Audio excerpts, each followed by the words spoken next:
the only way to really kind of find peace within yourself is to find peace with your own story. You know, I think like really authentic DEI work pays just as much attention to people who might feel like, well, my story isn't special. My story is the same as everyone else's.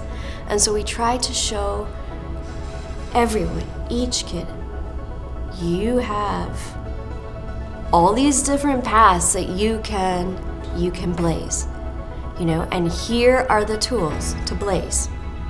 Now you get to choose. In the English classroom, we spend a lot of time trying not to naturalize one way of viewing the world. And so if we look like at a curriculum from maybe when I was in high school in the early 2000s, where we were reading The Catcher in the Rye, The Great Gatsby, and Brave New World, which all come from a similar worldview about protagonists who look very much the same and talk and think in very much the same way, we can start to think that like that is the way that one must see the world.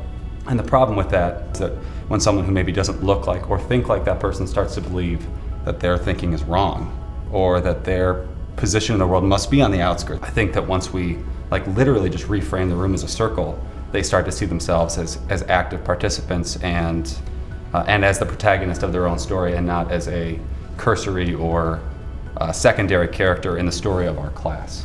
And through the decentralized, you know, structure of their classroom and the stories that we pick and the models of asking that we show, we try to get our students to look at everything else with that same kind of deep inquiry.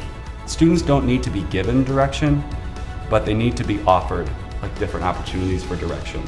If I could leave a mark on my students' hearts and minds, I would like them to feel empowered to blaze their own paths, to decide whomever they want to be, and then to make that manifest in their own life. And I think diversity is at the heart of that, because they need to see that there are other paths available to them. I think as we move forward in our DEI work,